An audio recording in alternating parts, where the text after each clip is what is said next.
Okay, Jay here.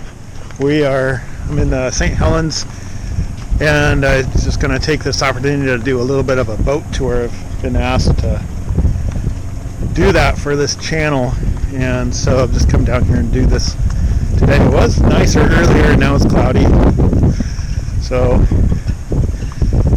whatever. Anyway, so I'm going to walk down here to the boat, and then we'll pick back up, and I'll show you around the Cabernet. Sail on.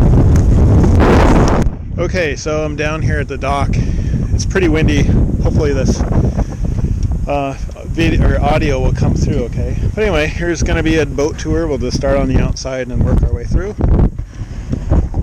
So this is Cabernet. It's the Cascade 29.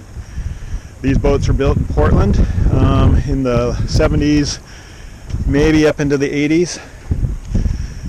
They are fin keel with a spade rudder.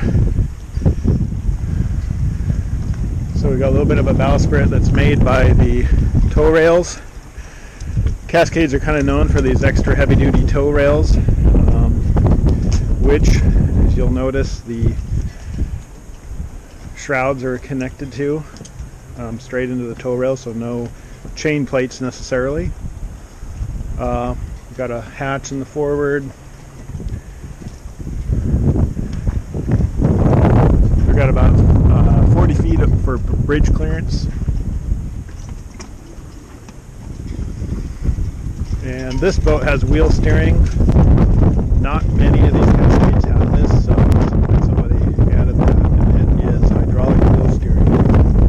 Haven't had any problems with it, except for it does leak a little bit of hydraulic fluid, but never had a problem with it emptying out. Putting up at the bow, we have a CQR anchor, which I know they have bad reputation for dragging, but actually in the Columbia River, I've never had a problem with that. I think they really like the muddy bottom that we have here. Roller furling.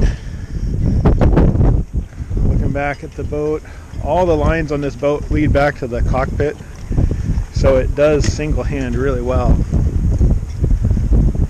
It's a little bit dirty, so please ignore all the dirt and grime. So wheel steering and our chart plotter, depth, fuel tank. There's 3 lazarettes back here, and then we also have a propane locker back here, and off the back a swim step. Look in the lazarettes. As you can see, they're fairly deep. And one side, the other side. And here's hydraulic steering and exhaust system, cockpit drains. And then there is one here. This is a nice little seat, kind of a tractor style. It's really comfortable to drive the boat. And then this lifts up. So another big lazarette in the very back. Pretty dry boat. We will head down below. Over here, both sides we have 2 quarter burrs, which are pretty nice for if we have guests, although most often, like most people, we use these for storage. Above the engine we have a stereo. Engine compartments in here. This all opens up for access, and it's got a Beta 16 in it, the new Beta, which has been a really great engine. Over here we have all the electrical, shore power, all the 12 volt VHF radio, windows. This boat's set up with this dinette, which is a nice place to hang out and eat and play games. And on the other side of the main cabin, you've got propane stove, gimbaled.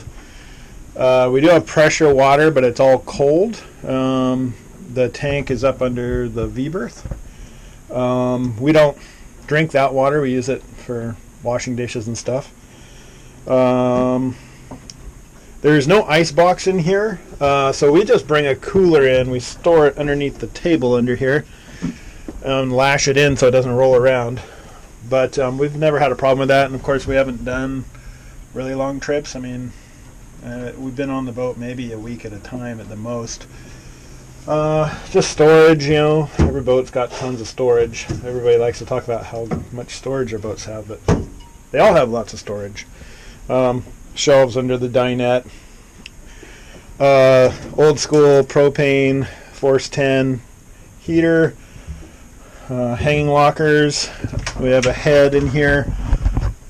This head is probably dark in here, but this is a permanently mounted, kind of more like a porta potty style. I think it holds about 5 gallons, and it does have a pump out through the deck.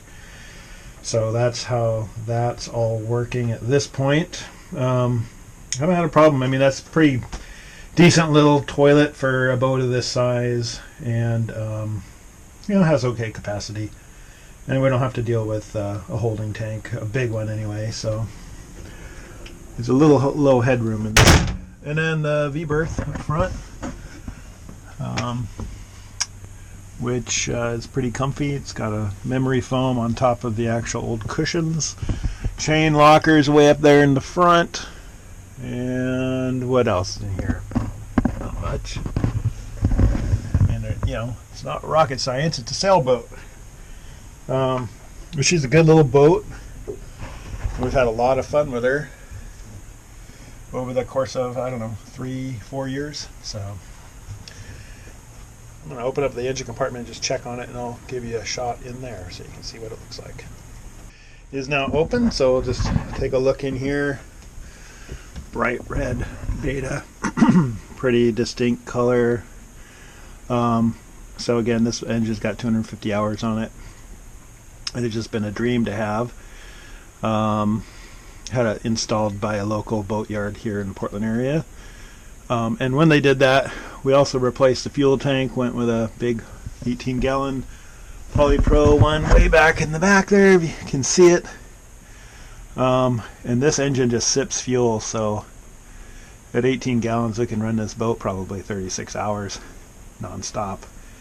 We do carry a jerry can with us sometimes if we feel the need, but this thing doesn't use that much fuel. So there's the engine. Pretty accessible.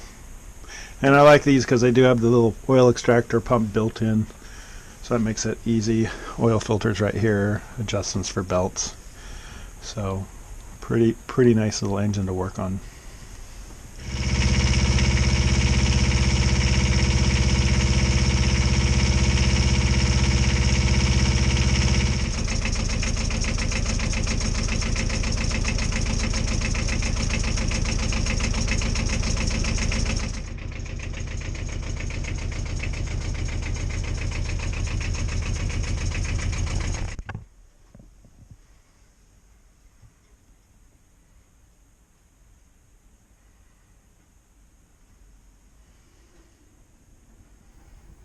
And so this ends our boat tour of Cabernet.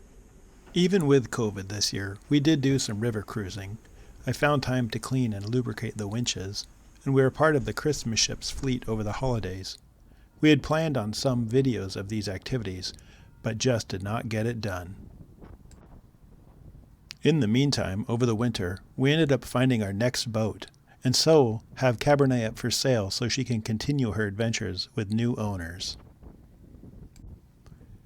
Stay tuned for more as we get into our new boat, and of course, as we continue to sail on.